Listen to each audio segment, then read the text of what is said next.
Rebonjour, chers frères et sœurs. Me voici devant vous, en présence de la lumière divine et des manifestations de la puissance de Dieu par sa main invisible qui écrit sur le mur.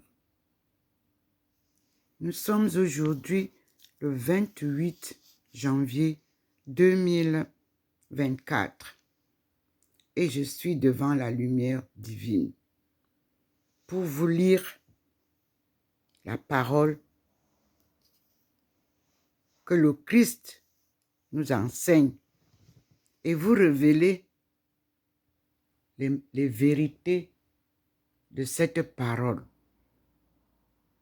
Nous avons une Bible, mais tout est en anglais parce que depuis mes études, la majorité des choses que nous avons concernant l'évangile, la parole de Dieu, les enseignements de Dieu, nous viennent d'abord à partir de la langue anglaise. Nous viennent d'abord à partir de la langue allemande. Donc, les traductions sont faites et parfois, comme vous le savez, les traductions ne sont pas souvent parfaites. Et je m'appuie sur ces langues premières qui ont fait découvrir au monde notre puissance de la sagesse africaine reçue par le Seigneur à travers notre dernier ancêtre qui communiquait avec Dieu, appelé Noah, après le déluge. Ici, nous allons essayer de voir comment Noah a reçu les instructions de Dieu et comment Dieu lui a promis qu'il ne qu'il ne détruira plus la terre. Dans cette Bible des Mormons, nous avons en anglais des explications de sélections que Joseph Smith, dans sa traduction, a choisies. Et nous allons les lire en français et puis moi je vais reprendre en anglais. Donc nous avons Genèse, il nous appelle à comparer. Et nous dit, Genèse 1, versets 1 à 8. Comparer Genèse 1, verset 1 à 6. Puis Genèse 6, verset 13. Nous allons pas à pas pour découvrir les mystères de cette Bible. Nous prenons la Bible en français. Et je vais prendre la Bible qui m'a été offerte.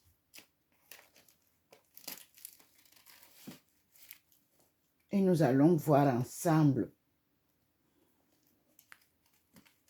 quels sont... J'y vais, pardon, excusez-moi. C'est la Sainte Bible que j'avais reçue.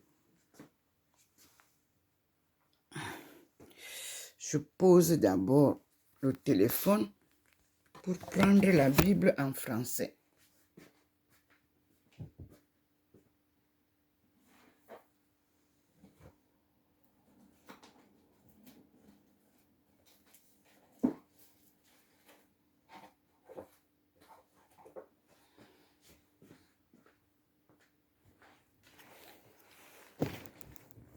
Vous m'excuserez s'il vous plaît. La vie de Jésus-Christ nous amène à comprendre. Donc, je lis ce qu'il a écrit en anglais et je prends ce qui est en français. Nous sommes à Genèse. Et il nous a dit de lire Genèse 1, versets 1 à 8.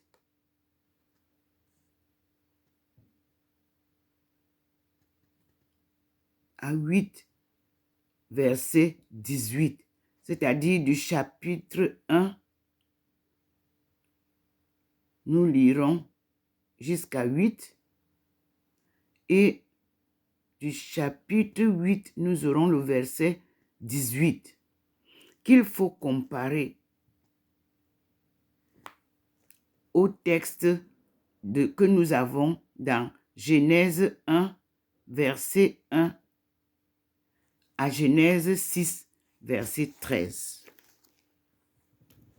Genèse 1. Donc, les origines de la création. Au commencement, Dieu créa les cieux et la terre. La terre était informe et vide. Les ténèbres couvraient l'abîme et le souffle de Dieu planait sur les eaux. Dieu dit que la lumière soit, entre guillemets, et la lumière fut. Dieu vit que la lumière était bonne et il sépara la lumière des ténèbres. Dieu appela la lumière jour et appela les ténèbres nuit. Le soir vint, puis le matin. Ce fut le premier jour.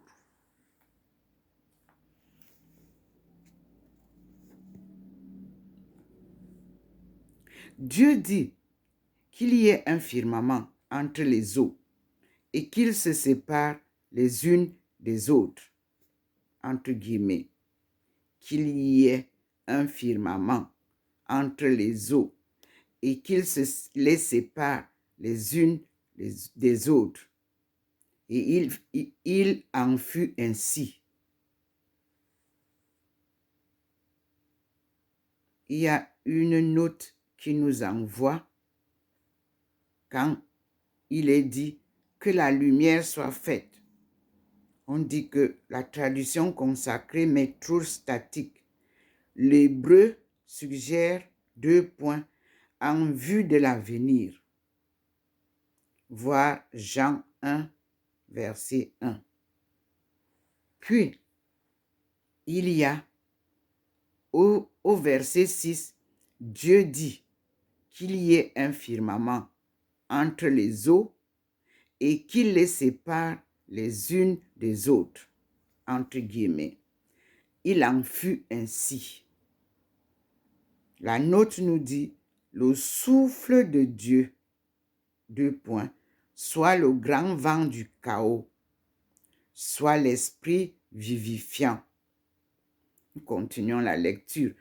Verset 7. Dieu fit le firmament et il sépara les eaux qui sont au-dessous du firmament de celles qui sont au-dessus. Verset 8. Dieu appela le firmament cieux. Le soir vint, puis le matin. Ce fut le second jour. Verset 9. Dieu dit que les eaux qui sont au-dessous des cieux se rassemblent en un seul lieu et que le continent apparaisse. Et il en fut ainsi. Verset 10. Dieu appela terre le continent et mer la masse des eaux. Et Dieu vit que cela était bon. Verset 11 des origines de la création, la Genèse nous dit, verset 11, Dieu dit, deux points, que la terre produise de la verdure, des herbes portant semences, des arbres fruitiers et toute espèce, donnant sur terre du fruit contenant sa semence. Il y a une note qui nous renvoie à côté de semence. Et je lis.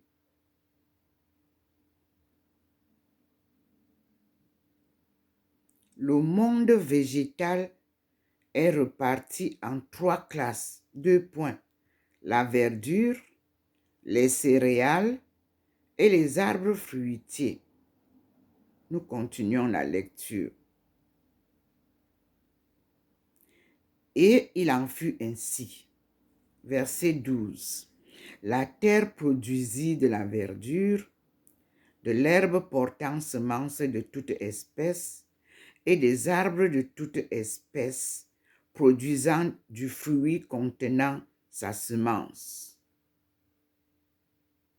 Dieu vit que cela était bon. Le soir vint, puis le matin. Ce fut le 3e jour. Verset 13. Verset 14 nous dit, Genèse 1, verset 14 nous dit, Dieu dit, deux points, qu'il y ait des luminaires au firmament des cieux pour distinguer le jour de la nuit, qu'ils servent de signes pour marquer les saisons, les jours et les années. Verset 15 nous dit, ils serviront aussi de luminaires au firmament des cieux pour éclairer la terre. Fermez les guillemets. Et il en fut ainsi. Verset 16. Dieu fit les 2 grands luminaires, le plus grand pour présider au jour et le plus petit pour présider à la nuit. Et puis les étoiles. Point. Verset 17 nous dit, Dieu les plaça au firmament des cieux pour éclairer la terre, pour présider au jour et à la nuit, et pour séparer la lumière des ténèbres. Et Dieu vit que cela était bon. Verset 19, nous continuons. Le soir vint, puis le matin. Ce fut le 4e jour. Verset 20. Dieu dit, qu'une multitude d'êtres vivants grouillent dans les eaux et que les oiseaux volent sur la terre vers le firmament des cieux. Fermez les guillemets. Et il en fut ainsi. Ceci nous envoie à la note, là où c'est écrit « multitude d'êtres vivants ». Verset 20. La note nous dit « Seuls les animaux sont considérés comme vivants. Les plantes fixées au sol n'en sont que la parure. » Verset 11. Là où on nous a dit que le monde végétal est reparti en 3 classes. La verdure, les céréales et les arbres fruitiers. Nous continuons la lecture et nous avons qu'une multitude d'êtres vivants grouillent dans les eaux et que des oiseaux volent sur la terre vers le firmament des cieux. Fermez les guillemets. Et il en fut ainsi. Verset 21 nous dit, Dieu créa, selon leur espèce, les monstres marins et tout le et tout le pullulement des êtres vivants qui grouillent dans les eaux, ainsi que tous les oiseaux ailés de toute espèce. Et Dieu vit que cela était bon. Nous sommes au verset 21 et nous passons au verset 22. Dieu les bénit. 2 points. Je cite, ouvrez les guillemets. Soyez féconds, dit-il. Multipliez et remplissez les eaux dans la mer, et que les oiseaux multiplient sur la terre. Fermez les guillemets. C'était le verset 22. Nous passons au verset 23. Le soir vint, puis le matin, ce fut le 5e jour. Point à la ligne. Verset 24 nous dit, Dieu dit que la terre produise des êtres vivants de toute espèce, bétail, reptiles, bêtes sauvages de toute espèce. Point, fermez les guillemets. Et il en fut ainsi. Nous passons au verset 25. Dieu fit les bêtes sauvages de toute espèce, le bétail de même, et de même tous les animaux qui rampent sur le sol. Et Dieu vit que cela était bon. À la ligne. Au verset 26, alors Dieu dit, faisons l'homme à notre image, selon notre ressemblance. Qu'il règne à notre ressemblance. Qu'il règne sur les poissons de la mer, sur les oiseaux des cieux, sur le bétail, sur les bêtes sauvages et sur tous les animaux qui rampent sur le sol. Fermez les guillemets. Nous passons au verset 27 de Genèse 1. Et il est dit, Dieu créa l'homme à son image. Point virgule. À l'image de Dieu, il le créa. Homme et femme, il les créa. La note nous renvoie à la lecture et je cite. Nous avons verset 26. Faisons. Ce pluriel peut s'entendre comme un encouragement que Dieu s'adresse à lui-même ou à sa cour céleste. L'homme au sens collectif, car l'hébreu poursuit au pluriel 2 points, qu'il règne au pluriel. De même, en Genèse 5, versets 1 à 2, nous allons voir.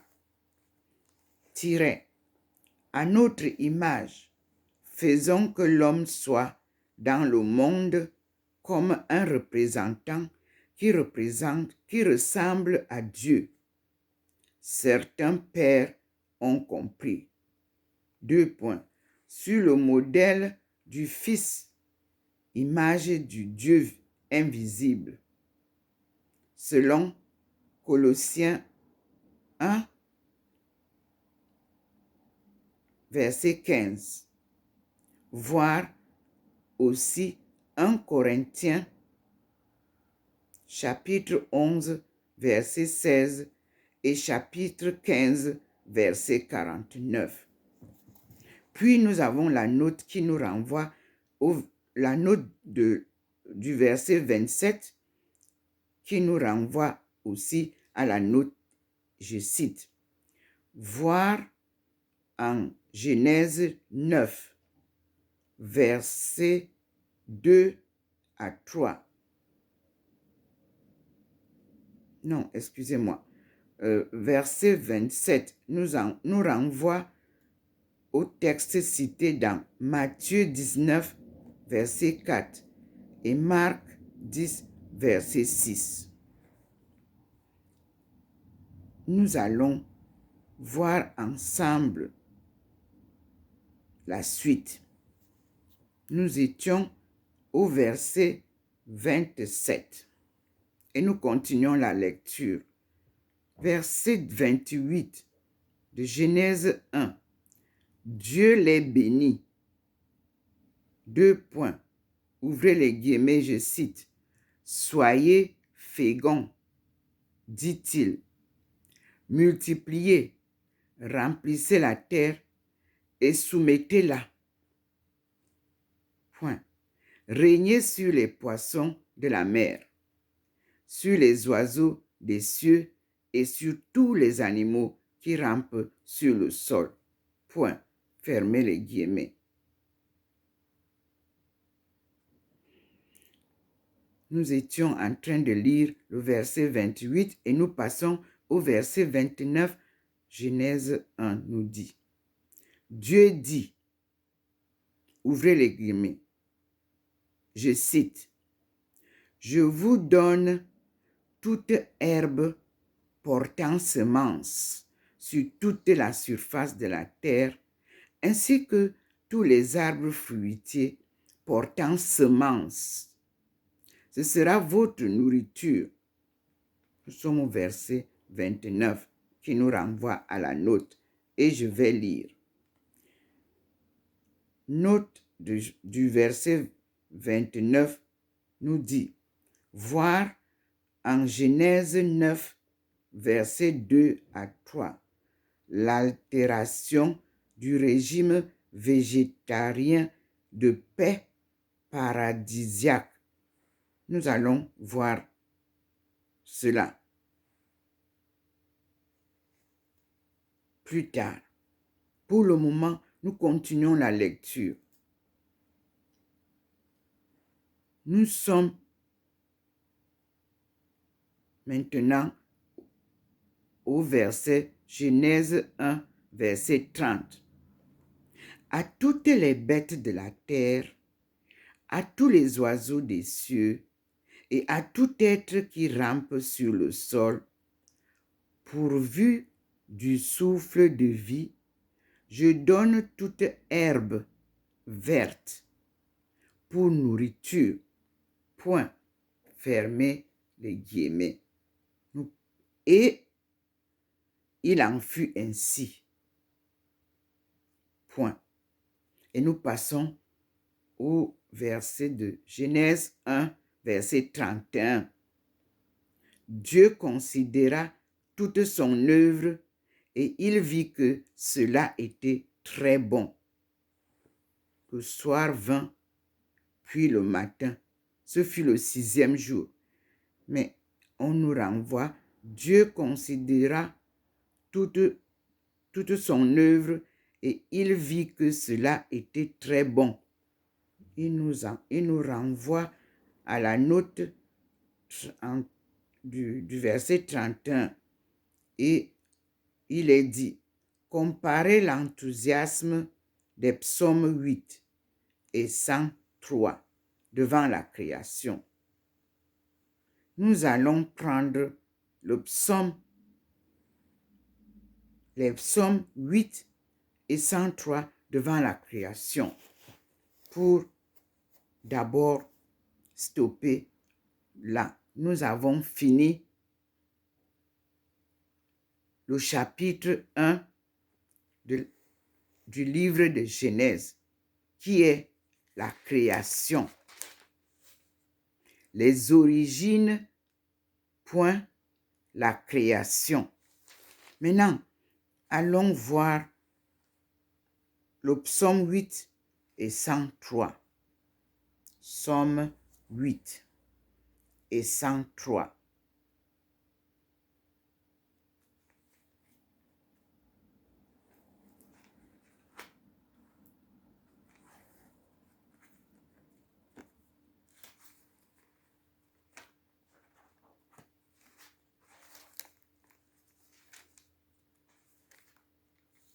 Nous y sommes. Somme 8 nous dit, je cite, « La gloire du Créateur dans les splendeurs de la création. » C'est le titre. Je relis. Psaume 8 à 9. La gloire du Créateur dans les splendeurs de la création.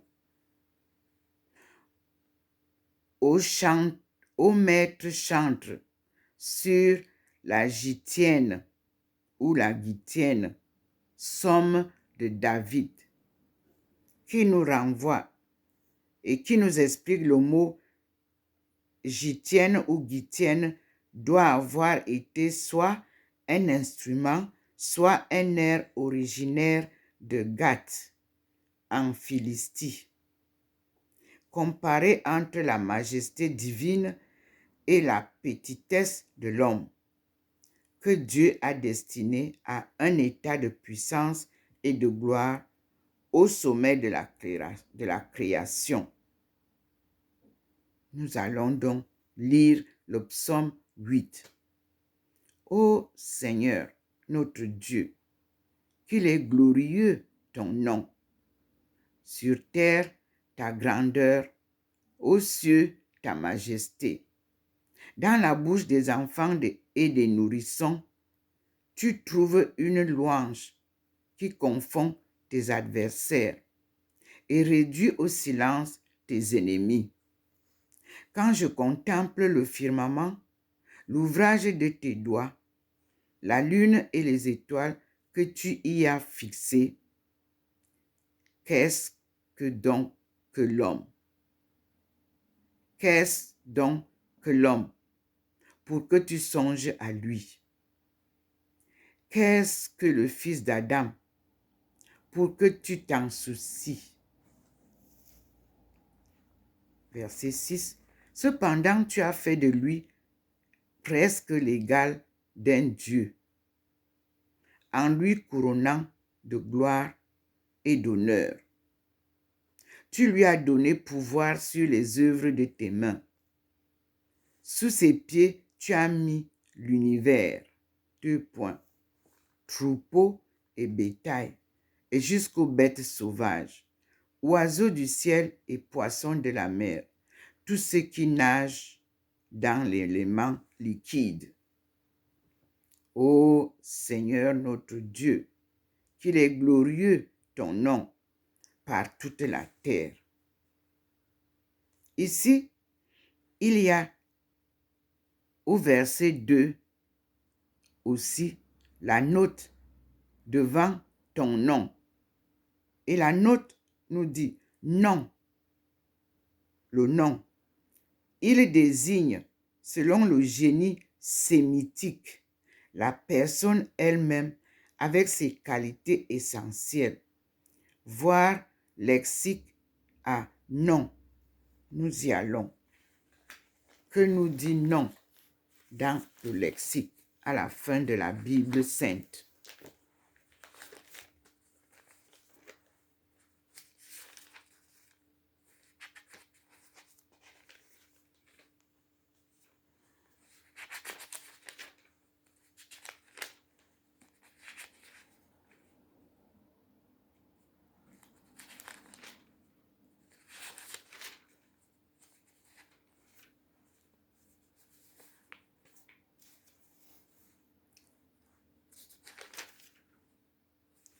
J'y suis. À la page 1644, le lexique nous dit non.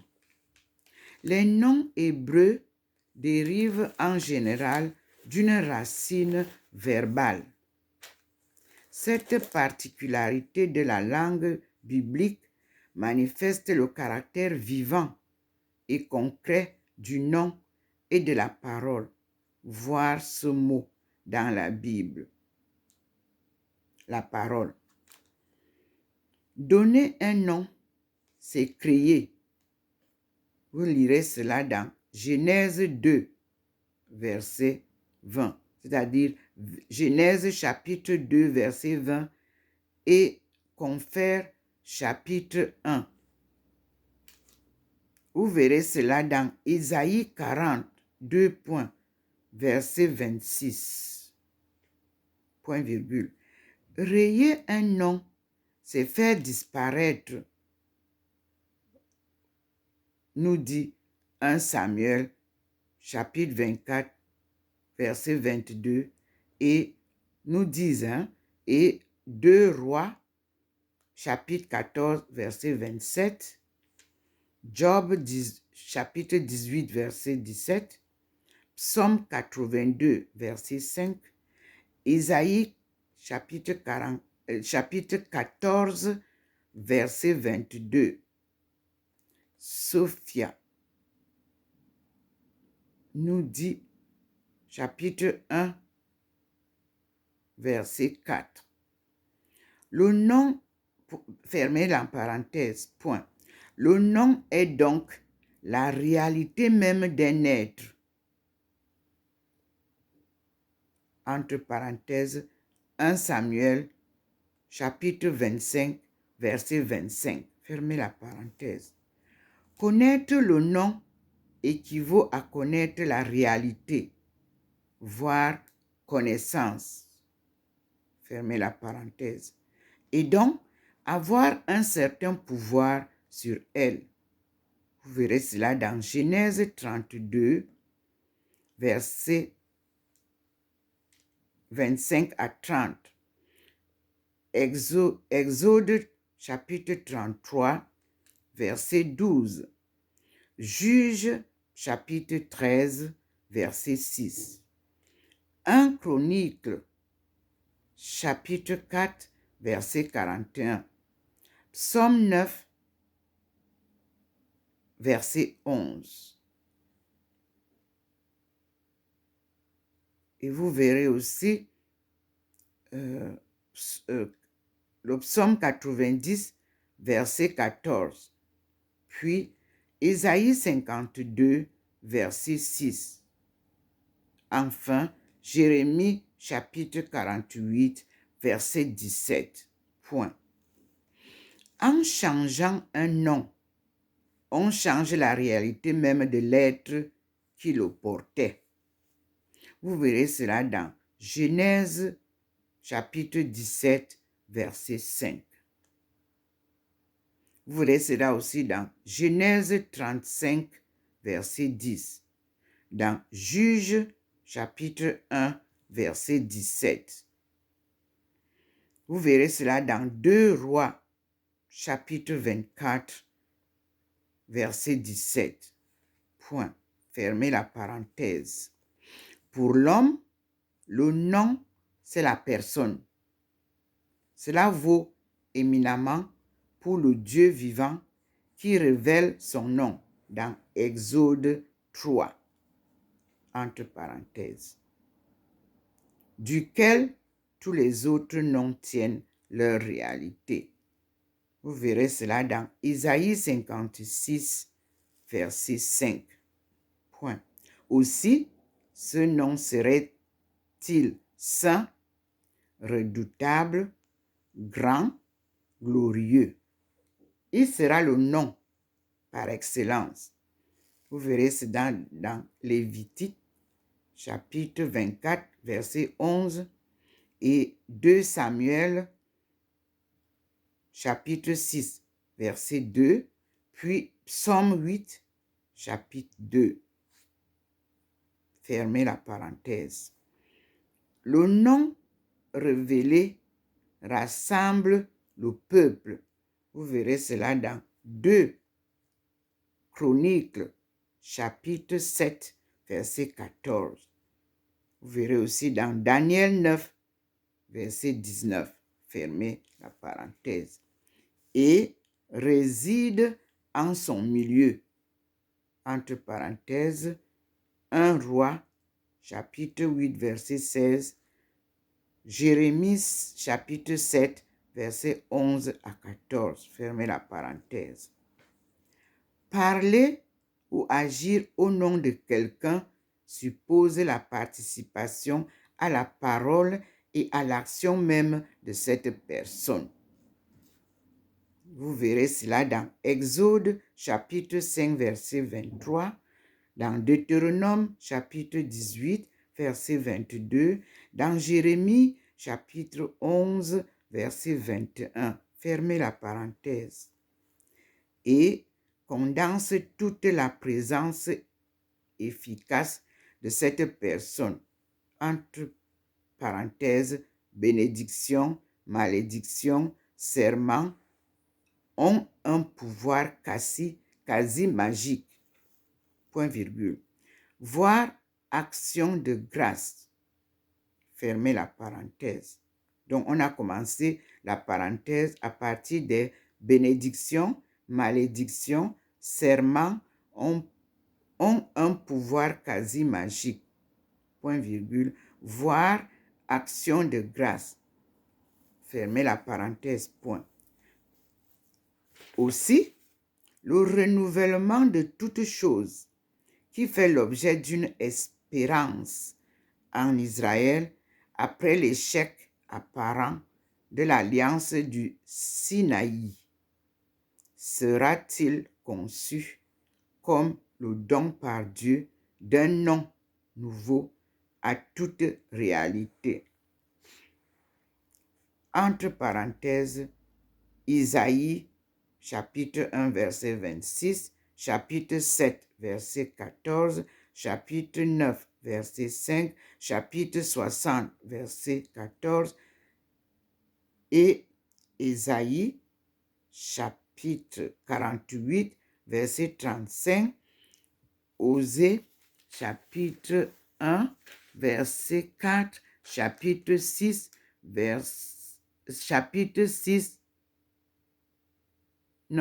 chapitre 1 verset 4, verset 6, verset 9 et chapitre 2 verset 1 à 3. Fermez la parenthèse. Cette nouvelle vocation, entre parenthèses, voire appel, fermez la parenthèse, se réalisera en Jésus. Entre parenthèses, voir ce mot Jésus, qui reçoit le nom au-dessus de tout nom. Entre parenthèses, Philippiens, chapitre 2, verset 9, Hébreux, chapitre 1, verset 4, fermez la parenthèse, glorifiant en lui le nom du Père, qu'il révèle, entre parenthèses, Jean, chapitre 12, verset 28, point.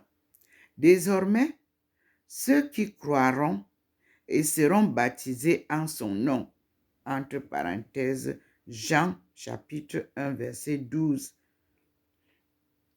Actes des apôtres, chapitre 2, verset 38, seront unis, prieront et diffuseront la bonne nouvelle au nom de Jésus, entre parenthèses, Matthieu 18, c'est-à-dire Matthieu chapitre 18, verset 20, Jean chapitre 16, verset 26, Actes des apôtres chapitre 8, verset 12, fermez la parenthèse. En tout leur être marqué de ce nom nouveau, entre parenthèses, lire Apocalypse chapitre 2, verset 17, chapitre 3, verset 12. Fermez la parenthèse, virgule, le Père sanctifiera son nom. Vous lirez dans Matthieu 6, verset 9. Maintenant, nous avons un nom qui nous est donné, Jésus, qu'il faut aller voir, parce que c'est lui que nous suivons et que nous écoutons. Allons donc voir Jésus. Nous y sommes à la page lexique 1634 de la Sainte Bible, qui a été éditée par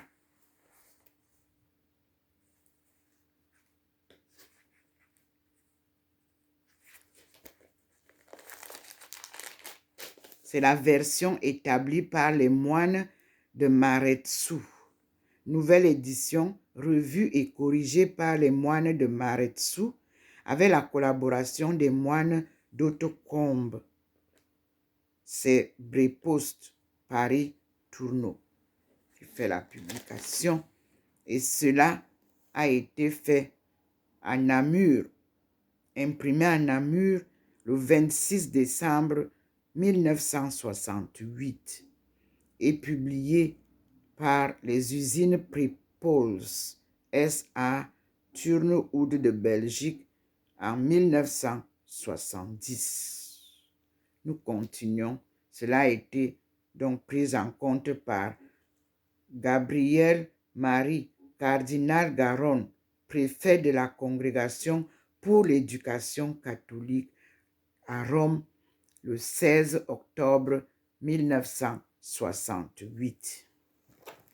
Nous continuons donc la lecture du lexique qui nous renvoie à Jésus. Ce Jésus que nous suivons. Il marche avec nous sur le mur, accompagné de Dieu le Père. Voici donc Jésus. Ce nom fréquent en Israël signifie ouvrez les guillemets et je cite, Dieu est salut. Voir aussi maintenant salut, entre parenthèses. Nous finissons de lire Jésus et nous lirons salut. On continue. Il sera donné par Dieu. Vous lirez dans Luc chapitre 1, verset 31, chapitre 2, verset 21, fermez la parenthèse, au fils de la Vierge Marie, cet homme bien réel. Vous lirez cela dans Actes des Apôtres, chapitre 2, verset 23 et verset 32. Qui sera reconnu comme Seigneur? Vous verrez cela dans Philistins, chapitre 2, verset 11, et Sauveur, entre parenthèses, 2 Timothée 1, verset 10, virgule, en raison de sa mission. Écoutez bien, je reprends le nom de Jésus. Ce nom fréquent en Israël signifie, je cite, Dieu est salut. Il sera donné par Dieu au fils de la Vierge Marie, cet homme bien réel, qui sera reconnu comme Seigneur et Sauveur en raison de sa mission. Vous lirez cela dans Matthieu chapitre 1, verset 21.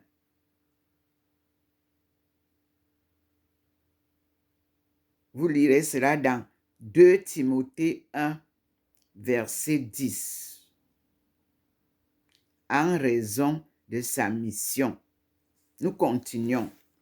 En effet, avant d'être reconnu comme Messie, voir ce mot Messie, et fils, entre parenthèses, voir ce mot fils de Dieu, Jésus de Nazareth passe pour le fils de Joseph et de Marie. Et il apparaît dans l'histoire au moment où Jean-Baptiste développe en Judée son mouvement de conversion, entre parenthèses, Luc chapitre 3, verset 1 et suite, fermez la parenthèse. Admiré par la foule pour sa prédication et ses guérisons, proclamant la bonne nouvelle du royaume, entre parenthèses, voir ce mot royaume, et faisant du bien sur son passage, bientôt suivi de nombreux disciples, Jésus devient, comme Jean, son précurseur, un signe de contradiction pour le judaïsme de son époque. Vous lirez cela dans Matthieu chapitre 10, verset 34, Luc chapitre 4, verset 15, chapitre 11, verset 27. Fermez la parenthèse. Il parle avec autorité dans les synagogues. On l'appelle bientôt maître, rabbi. Il critique le formalisme de certaines pratiques religieuses, entre parenthèses, sabbat, purification, fermez la parenthèse, virgule. Il met en question le culte lié à la pérennité du temple, virgule.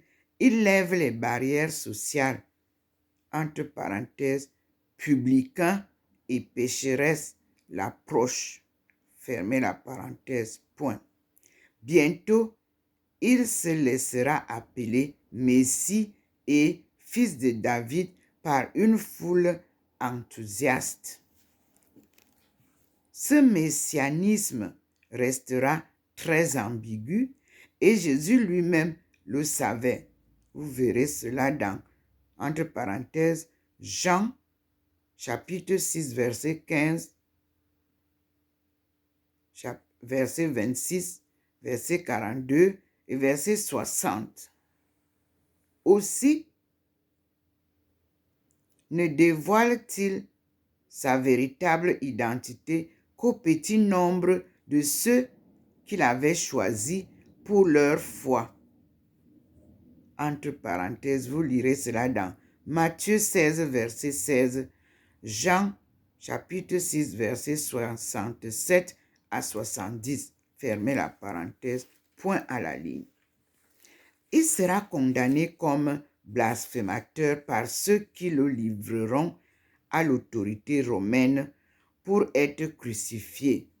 Vous verrez cela dans Matthieu chapitre 26, verset 65, fermez la parenthèse. Point.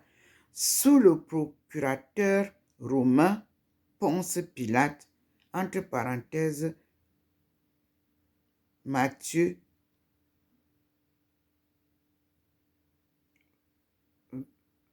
26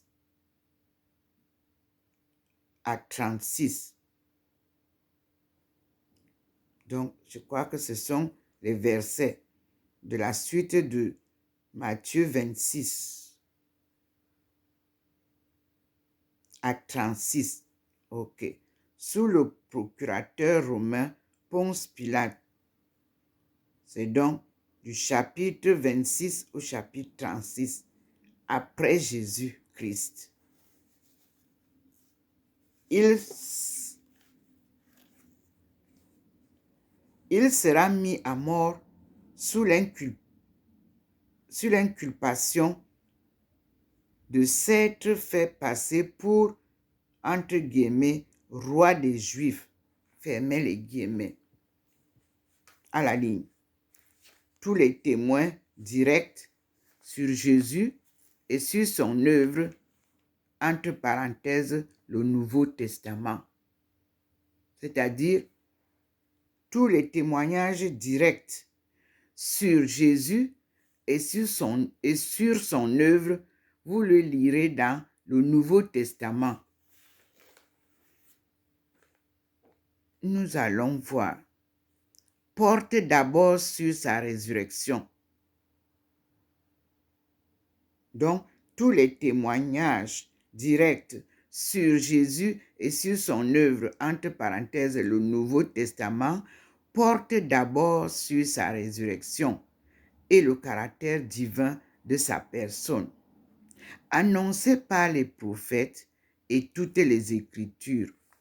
Vous lirez cela dans Luc, chapitre 18, verset 31, chapitre 24, verset 25 à 27. Vous lirez cela dans Jean, chapitre 5, verset 39, puis Actes des Apôtres, chapitre 3, verset 24, et Hébreux, chapitre 1, verset 1 et suite. Jésus ne peut être connu qu'à la lumière de l'Esprit de Dieu. Point. Jésus ne peut être connu qu'à la lumière de l'Esprit de Dieu. Point. Cette lumière que nous voyons, accompagnée de l'Esprit de Dieu. Point. J'ai juste fait une parenthèse. Il ne sera compris qu'après la résurrection, quand il aura donné cet esprit aux témoins de son œuvre, choisis par lui. Point. Ils reconnaîtront alors en lui le serviteur. Entre parenthèses, vous lirez cela dans Matthieu chapitre 3, verset 17, dans Philippiens chapitre 2, verset 7, fermez la parenthèse, virgule, fils de David, vous lirez cela dans Jean chapitre 7, verset 41 à 42, fermez la parenthèse, virgule, le grand prêtre médiateur de la nouvelle alliance. Vous trouverez cela dans Jean chapitre 16, verset 26, Hébreux chapitre 3, verset 1, chapitre 8, verset 6, fermez la parenthèse, virgule, le Fils de l'homme manifesté comme sauveur au temps voulu par Dieu. Entre parenthèses, vous lirez cela dans 1 Timothée chapitre 1, verset 1 à 5, et voir Fils, que nous irons voir. Le Seigneur, voir Fils, fermez la parenthèse, virgule, le Seigneur, image et Fils de Dieu, Dieu lui-même, entre parenthèses, Actes des Apôtres, chapitre 2, verset 36, chapitre 11, verset 20, point virgule, Romains, chapitre 8, verset 29, chapitre 9, verset 5, point virgule, et Philippiens,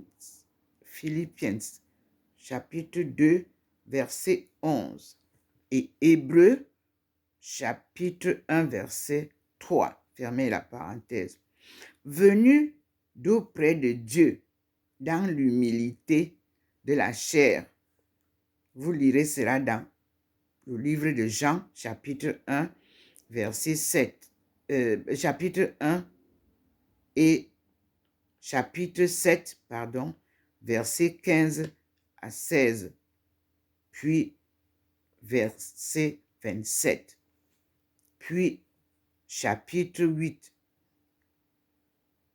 verset 14, point virgule, chapitre 19, verset 9. Nous sommes là dans le livre de Jean. Point virgule, Philippiens, chapitre 2, verset 6 à 7. Fermez la parenthèse. Et, après sa mort, virgule, exalté par le Père qu'il a révélé, vous verrez cela dans le livre de Jean, chapitre 3, verset 14, chapitre 12, verset 32. Point, fermez la parenthèse, point à la ligne. Verbe, élu ou saint de Dieu. Agneau de Dieu, Rabbi, Messie, Fils de Dieu, Fils de l'homme, Roi d'Israël. 2 points. Tous ces titres sont rassemblés par Saint Jean dans la présentation qu'il fait de Jésus au premier chapitre de son évangile. Point. Mais son nom, Jésus, est désormais au-dessus de tout nom. Vous verrez cela dans Philippiens chapitre 2, verset 9. Fermez la parenthèse, point. Seigneur de l'univers et tête de l'Église, il est le salut qu'il nous apporte. Vous lirez cela dans Luc chapitre 1, verset 71, point virgule. Aussi, celui qui croit en lui désirera-t-il être digne de mourir pour son nom? Vous lirez cela dans Actes des Apôtres, chapitre 15, verset 26, chapitre 21, verset 13. Fermé à la ligne. Maintenant, nous avons vu qu'il fallait aller lire le salut. Parce que la première chose, c'est ce nom fréquent en Israël signifie Dieu est salut. Nous allons donc voir le salut. Nous sommes à l'école du Seigneur par ses écritures saintes et sa guidance divine. Salut.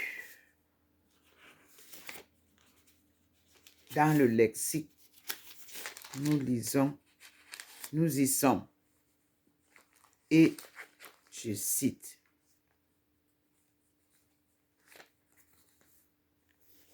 Le salut est une délivrance, élargissement, une virgule, une victoire sur un adversaire qui avait pris le dessus.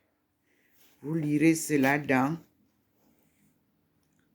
le livre de Juges, chapitre 15, verset 18, point virgule, 1 Samuel, chapitre 11, verset 9, verset 9 et 13. 2 Samuel, chapitre 23, verset 10. Psaume 19, verset 7 et 10. Point. Sauver en hébreu ancien, Yasha ou Yaka. Yaka est le nom, d'où dérivent les noms comme Isaïe, Élisée, Josué et Jésus, ainsi que l'invocation Hosanna, sauve-nous. Point d'exclamation, fermez la parenthèse. Exprime donc une action de libération dont on trouve également l'idée dans la Bible sous la forme rédemption, rachat, justification, point à la ligne. Pardon. Délivrance matérielle d'une angoisse, d'une maladie, d'une situation de misère, mais surtout délivrance d'une situation sociale, politique ou militaire qui contredit les termes de l'alliance entre Israël et Dieu. Entre parenthèses, voir justice, jugement, point virgule, dans le livre de Juges, chapitre 3, verset 9 et verset 15.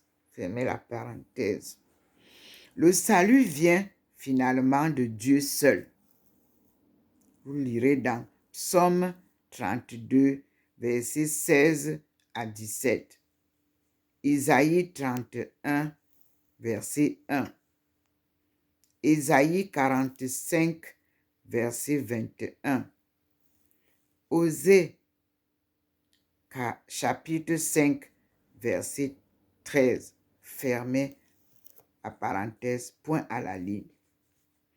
Il a fallu, dans l'histoire du salut, un temps déterminé par Dieu pour qu'Israël prenne conscience de ce que la libération fondamentale est celle qui délivrerait l'homme du péché.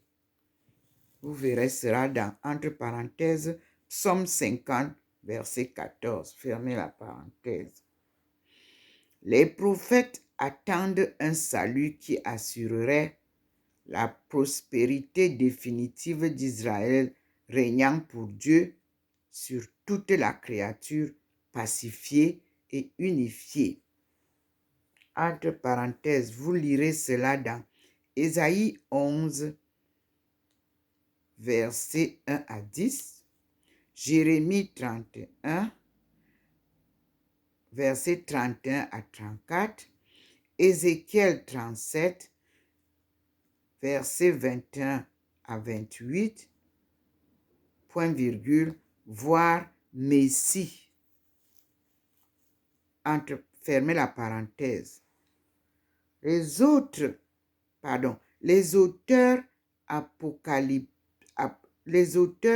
d'Apocalypse attendent le salut comme un jugement de Dieu après une catastrophe cosmique, suivie d'une résurrection des justes pour une vie éternelle.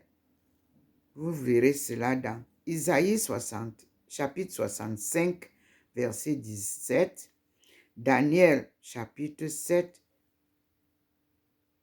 et chapitre 12.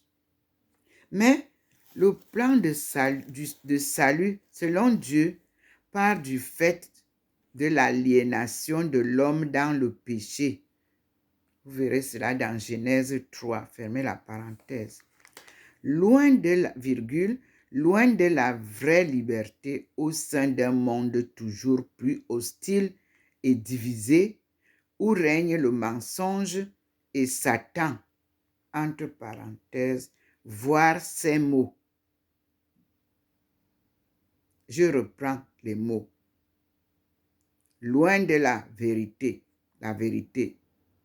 au sein du monde, le monde, plus hostile, hostilité, et divisé, division, où règne le mensonge, et Satan, voir ces mots, entre parenthèses. Je continue la lecture. Devant cette situation, Dieu prend patience. Voir Actes des Apôtres, verset 17. Non, Actes des Apôtres, chapitre 17, verset 30. Romains, chapitre 3, verset 26. Fermez la parenthèse et point. Tandis que s'accumule sa colère, entre parenthèses, Romains 5, verset 9 et 1 Thessaloniciens, chapitre 5, verset 9, la colère du Dieu jaloux, qui n'est que l'envers de son amour refusé, il se prépare une race d'hommes à laquelle il fait prendre conscience de cette aliénation de l'humanité, qu'il guérira progressivement jusqu'au jour de la plénitude du salut. Vous lirez cela dans, entre parenthèses, Romains 16, verset 25, 2 Corinthiens 6, verset 2, Hébreux chapitre 1, verset 2, chapitre 9, verset 9, puis 1 Pierre chapitre 1, verset 11. Le jour du salut se réalise en Jésus. Vous lirez cela dans Luc chapitre 1, verset 77. 2 Timothée chapitre 1, verset 10. Tite chapitre 1, verset 4 et chapitre 3, verset 6 à 7. Fermez les parenthèses. Point. Jésus rend la santé à l'homme, à tout l'homme, et les guérisons qu'il opère au long de sa vie en sont le signe le plus parlant. Vous lirez cela dans Matthieu chapitre 5, verset 34. Chapitre 10, verset 52 de Marc, chapitre 5, verset 34. Marc, chapitre 10, verset 52 et Luc, chapitre 7, verset 50. Chapitre 8, verset 48. Chapitre 17, verset 19. Chapitre 18, verset 42. Fermez la parenthèse. C'est Dieu qui sauve l'homme par Jésus. Alléluia. Ma parole se confirme. C'est Dieu qui sauve l'homme par Jésus. Vous lirez cela dans 1 Timothée, chapitre 1, verset 2. Non, chapitre 1, puis chapitre 2, verset 3. Dans Tite, chapitre 1, verset 3. Il sauve l'homme du péché, de la corruption, de la mort, de toutes les manifestations de sa colère. Vous verrez cela dans Matthieu, chapitre 1, verset 21, Luc, chapitre 6, verset 9, chapitre 7, verset 50, Actes des apôtres, chapitre 5, verset 31, 2 Corinthiens, chapitre 7, verset 10, Jacques, chapitre 4, verset 12 et chapitre 5, verset 20. À la ligne. Ce salut est un don de Dieu qui se réalise par la croix. Point. Si l'homme y participe et doit même y œuvrer pendant le temps qui lui est donné, vous verrez cela dans Actes des Apôtres, chapitre 3, verset 26, Galatiens ou Galates, chapitre 6, verset 10, fermez la parenthèse, virgule, ce salut est toutefois un acte définitif et unique de Dieu. Galates, chapitre 4, verset 4. Hébreux, chapitre 7, verset 21, fermez la parenthèse, point. Cet acte non seulement rétablit l'humanité lorsque dans son espérance de résurrection, entre parenthèses, voir ce mot résurrection, mais en Jésus, il lui donne un épanouissement et une maturité dont le prince est la vie même de Dieu. Vous lirez cela dans Éphésiens chapitre 4, verset 13 et verset 24. Fermez la parenthèse à la ligne. Nous continuons notre lecture de la parole de Dieu et ses enseignements. Accueilli par la foi, 2 points, ta foi t'a sauvé. Ce salut fermente en l'homme comme la promesse d'une création nouvelle. Sa manifestation visible coïncidera avec l'avènement glorieux du Christ à la fin des temps. Entre parenthèses, vous verrez cela dans Romains chapitre 8, verset 11, chapitre 13, verset 11, 1 Corinthiens chapitre 1, verset 8, 2 Corinthiens chapitre 6, verset 2, fermez la parenthèse. Point. Si l'on n'en connaît ni le moment, ni la manière, catastrophe cosmique ou évolution créatrice, Matthieu chapitre 24, verset 36 et Actes des Apôtres chapitre 1, verset 16, fermez la parenthèse, c'est que l'histoire du salut débouche pour l'homme dans la pleine communion avec le Père de Jésus et la participation à la vie de Dieu par l'Esprit Saint. Vous verrez cela dans Jean chapitre 17, versets 25 à 26. Point. Cette bonne nouvelle du salut transcende toute vision et toute espérance humaine. Elle est en nous. L'irruption de la vie de Dieu. Vous verrez cela dans 1 Corinthiens chapitre 2, verset 9.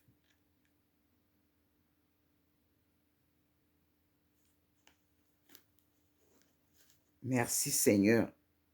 Nous avons à lire et nous nous arrêtons d'abord ici pour aller voir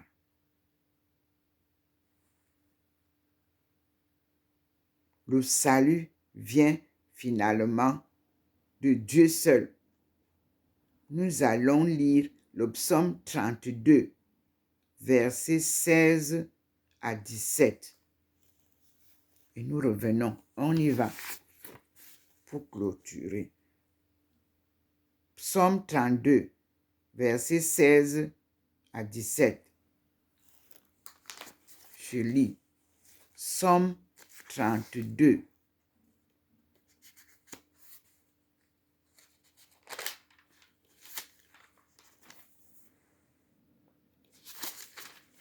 Nous y sommes. Et le titre en hébreu. En hébreu, ça vous renvoie dans 33. Donc, je cite. Action de grâce pour la délivrance reçue. En haut, la simple Bible nous donne, le psaume 32 nous dit bonté et providence divine.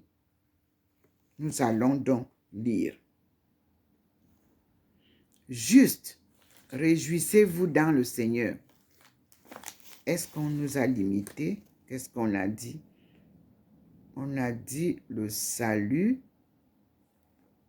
Nous devons lire Psaume 32, verset 16 à 17. On y va.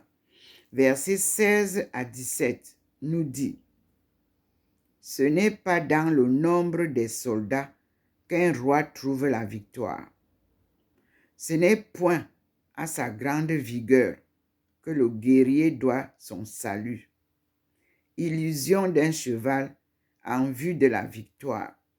Toute sa vigueur n'assure pas la délivrance. Maintenant, nous lisons Hébreux 34, nous dit action de grâce pour la délivrance reçue. Ce psaume est comparé au psaume 140, le psaume 32. Je vous dis, la note nous a envoyé, je n'avais pas lu et je lis. Le psaume 32, verset 1. Ce psaume est comparé au psaume 146 où la louange de Dieu, créateur et protecteur des fidèles, s'exprime en termes similaires. Psaume 146. Puis, le psaume 33. En hébreu, nous avons action de grâce pour la délivrance reçue. C'est le psaume 32 qui nous envoie au psaume 33 que je vais lire maintenant avec la note qui nous a été donnée et qui dit le psaume 33, 1. Invitation à la louange divine, à la confiance en Dieu en raison de sa bonté. La récompense de la piété et de l'honnêteté sera le bonheur durant une longue vie. Le psaume alphabétique, méditatif et sapicien. Le titre fait allusion à 1 Samuel, chapitre 21, versets 8 à 15. Nous lisons donc d'abord « Je bénirai le Seigneur en tout temps. Sa louange ne quittera pas mes lèvres. Que mon âme trouve sa gloire dans le Seigneur. Que les humbles qui m'entendront soient remplis de joie. Glorifiez le Seigneur avec moi. Tous ensemble, rendons gloire à son nom. J'ai recherché le Seigneur et il m'a écouté. Il m'a affranchi de toutes mes craintes. Tournez les yeux vers lui pour rayonner de joie et pour ne pas rougir de confusion. Voyez ce misérable a crié. Et le Seigneur l'a entendu. Il a délivré toutes ses angoisses. Point. L'ange du Seigneur campe autour de ceux qui le craignent et il les délivre. Tentez l'épreuve et voyez comment le Seigneur est bon. Heureux l'homme qui se réfugie en lui. Craignez le Seigneur, vous ses fidèles, car rien ne manque à ceux qui le craignent. Les puissants connaissent la gêne et la faim, mais ceux qui cherchent le Seigneur ne manquent de rien. Venez, mes fils, écoutez-moi. Je vais vous enseigner la crainte du Seigneur. Où est l'homme qui aime la vie, qui désire une longue vie pour jouir du bonheur? Garde ta langue du mal et tes lèvres des paroles rusées. Détourne-toi du mal, fais le bien. Cherche, poursuis la paix. Le Seigneur tourne sa face contre les malfaiteurs pour effacer de la terre leurs souvenirs.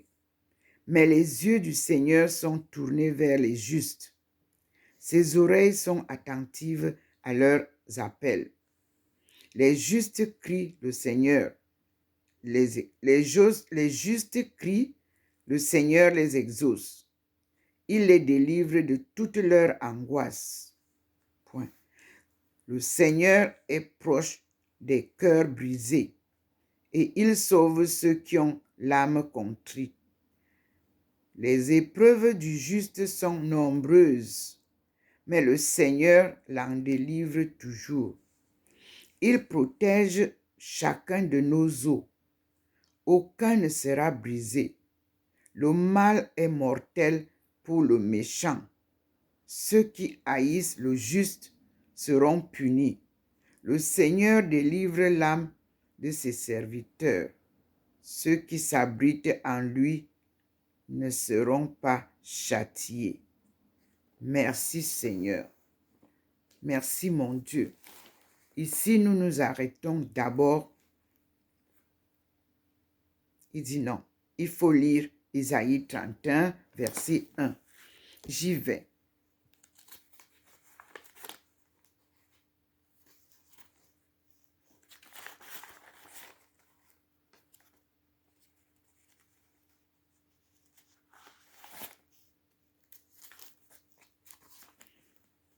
On nous dit de lire d'abord Isaïe 31.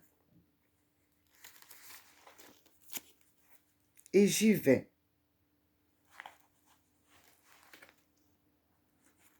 Après les psaumes.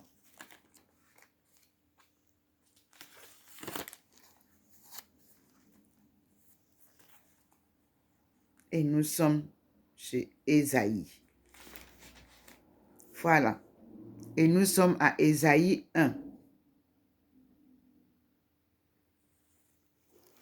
Et le Seigneur nous dit de lire Ésaïe 1, non, Ésaïe 31, verset 1, et Ésaïe 45, verset 21. Pardon, Ésaïe 31.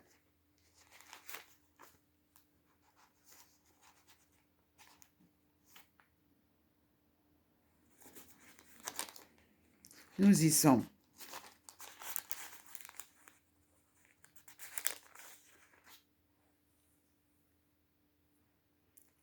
L'avenir nous donne raison. Donc, nous avons Ésaïe 31, verset 1.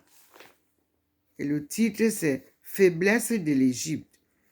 Malheur à ceux qui vont en Égypte chercher du secours. et qui compte sur la cavalerie, qui se fie au nombre des chars et à la valeur des cavaliers, au lieu de tourner leur regard vers le Saint d'Israël et de consulter le Seigneur.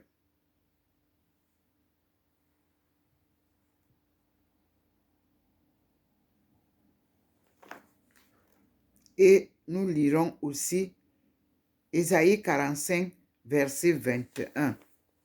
On y va.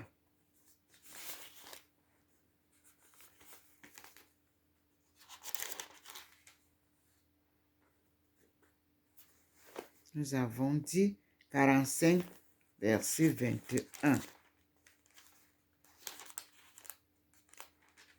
Et nous y sommes.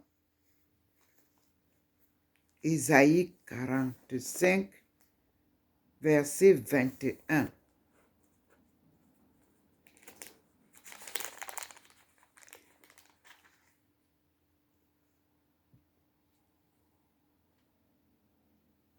Et le sous-titre, c'est « Les victoires de Cyrus révéleront au monde le vrai Dieu. »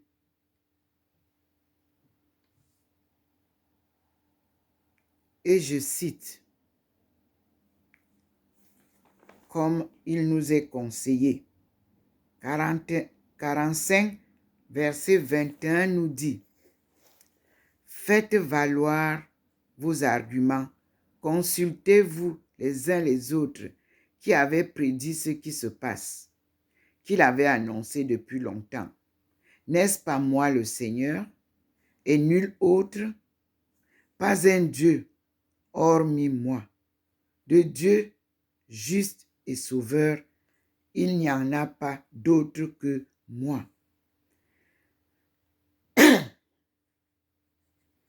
Merci Seigneur.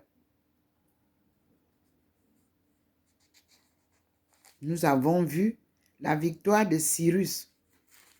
On dit, les victoires de Cyrus révéleront au monde le vrai Dieu. Merci Seigneur.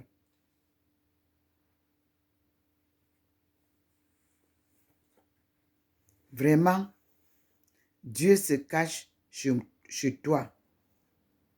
Le Dieu d'Israël est un Dieu qui sauve. Alléluia. Amen. C'est le verset 15 qui nous dit ça. Il dit, Dieu est un Dieu. Et il dit, Dieu se trouve chez toi. Il n'a point de rival. Les autres dieux n'existent pas. Vraiment, Dieu se cache chez toi. Le Dieu d'Israël, un Dieu qui sauve.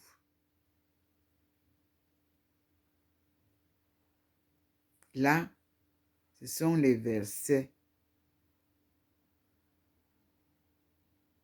15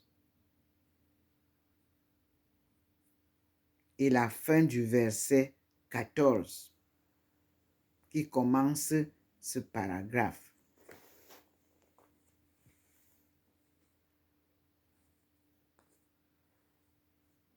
La vérité sort de ma bouche. Ma parole ne sera jamais révoquée. Tout genou doit fléchir devant moi. Toute langue doit jurer par moi en disant, je cite, c'est dans le Seigneur seul qu'on trouve la victoire et la force. À lui viendront tous pénotes, tous ceux qui étaient dressés contre lui. Mais toute la race d'Israël trouvera dans le Seigneur le triomphe de la gloire. C'est la fin de ce. Alléluia. Le 14 qui dit de l'avenir, mes enfants, au verset 11. Voici ce que dit le Seigneur, le Saint d'Israël et son Créateur. Entre guillemets, prétendez-vous me demander compte de l'avenir? Me dicter ma façon d'agir? C'est moi qui ai fait la terre et qui l'a peuplée d'hommes. Ce sont mes mains qui ont déployé les cieux et je commande toutes leurs armées. C'est moi qui l'ai suscité dans ma justice et qui partout lui aplani la route. C'est lui qui fera rebâtir ma ville et libérer mes déportés sans compensation ni présent, dit le Seigneur des armées.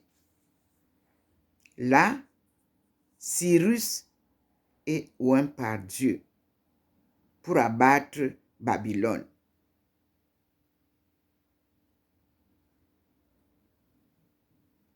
Et Dieu répond, comme vous venez d'entendre.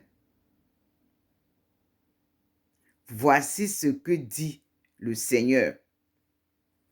On va lire le début de ce chapitre 45, où le Seigneur nous a envoyé comme complément. Voici ce que dit le Seigneur à son oint, Cyrus, qu'il a pris par la main pour terrasser les nations devant lui, pour dénouer la ceinture des rois, pour lui ouvrir les portes de sorte que pas une ne lui reste fermée.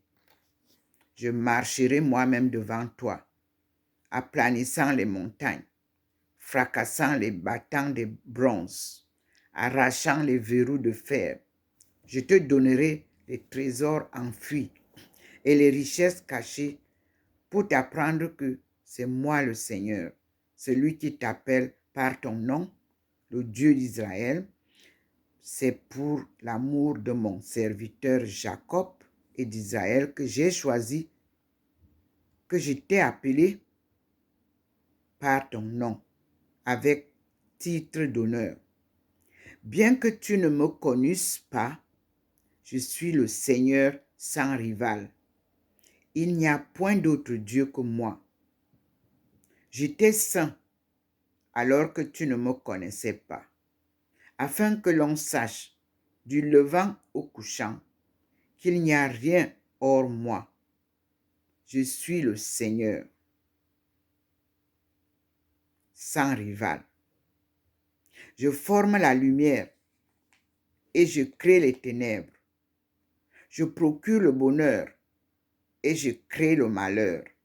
C'est moi le Seigneur qui fait toutes choses, que les cieux d'en haut, je répande en rosée, que les nuages répandent en pluie la justice, que la terre s'entr'ouvre et produise le bonheur, qu'elle fasse aussi germer la justice. Cela, qu'elle fasse aussi germer la justice, point d'exclamation. C'est moi, le Seigneur, la cause de tout cela. Fermez les guillemets. Frères et sœurs, vous avez donc compris. Nous continuons la lecture de ce chapitre 45. Malheur à celui qui conteste avec celui qui l'a formé. Vase parmi les vases de terre. L'argile dit-elle au potier, que fais-tu? Je cite, entre guillemets, que fais-tu?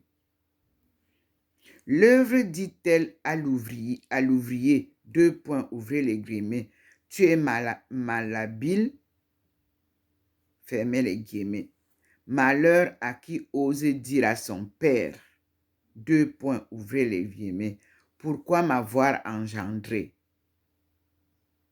Fermez les guillemets.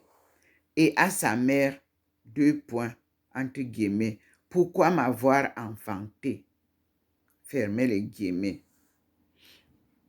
Verset 11. Voici ce que dit le Seigneur, le Saint d'Israël et son Créateur.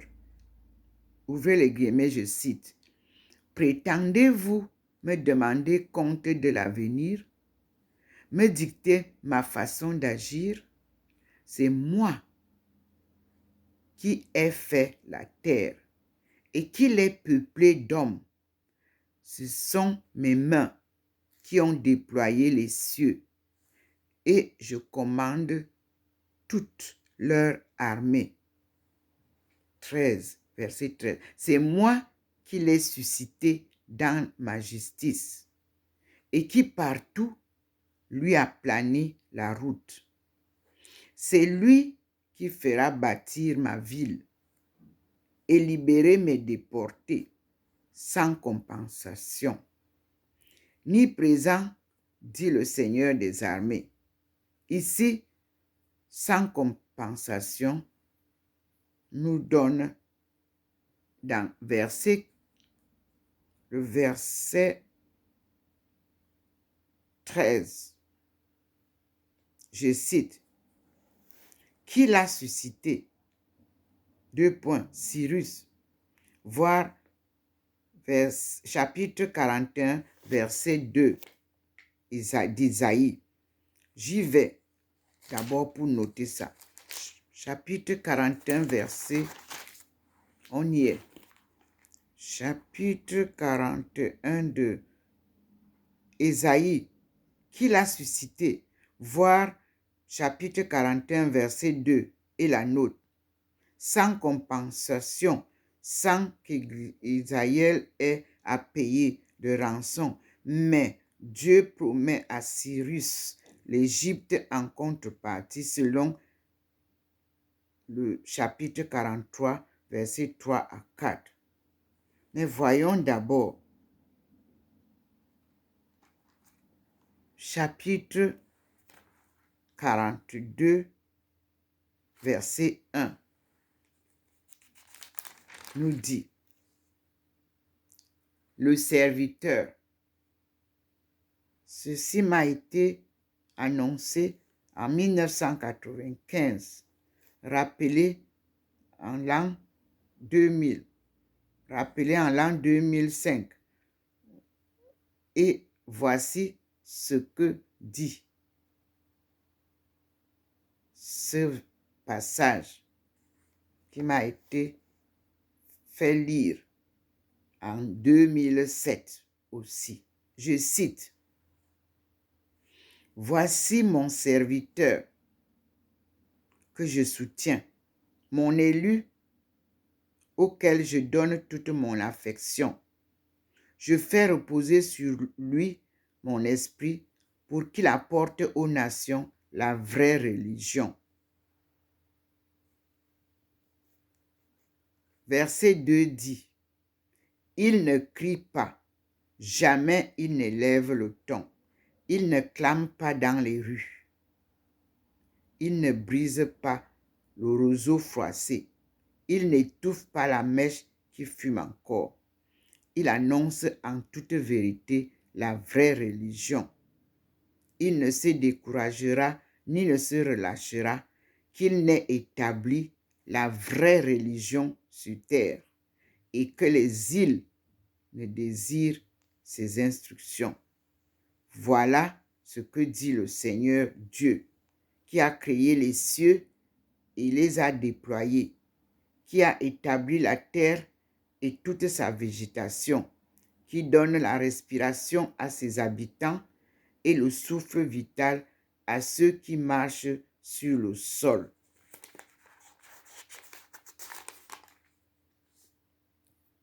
Verset 6.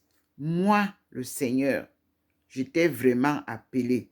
Ça, c'était une réponse qui m'avait été donnée le 31 janvier 2005. Thérèse Aïcha, lis bien pour comprendre ta mission. Non, lis pour bien comprendre ta mission. Esclave de la mission. Et je lis ce que j'avais lu. Moi, le Seigneur, j'étais vraiment appelée. J'étais prise par la main. J'étais formée.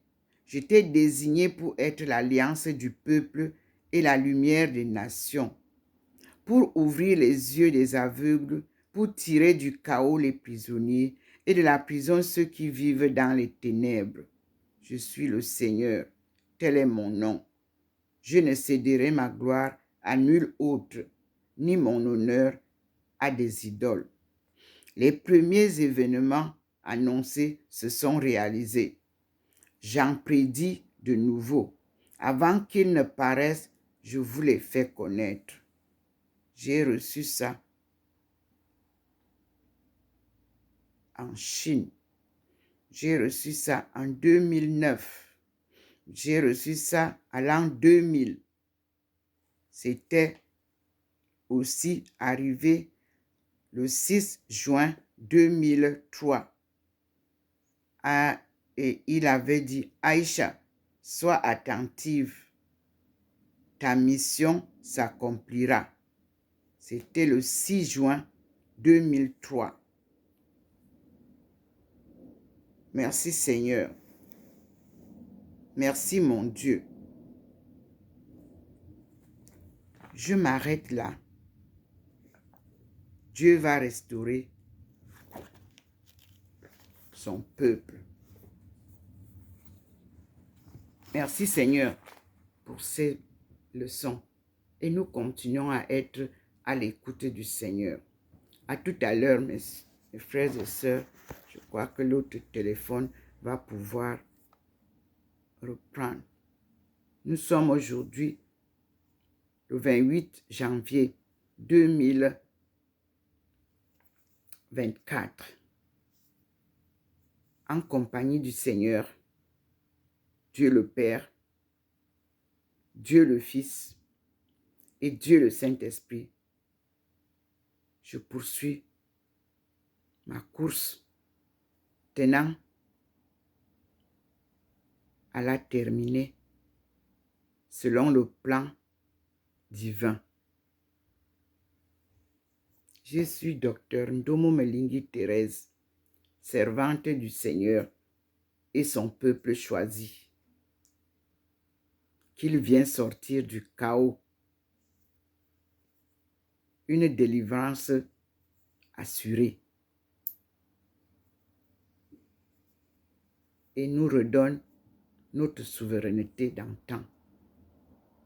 Merci Seigneur, à toi la gloire et non la nôtre.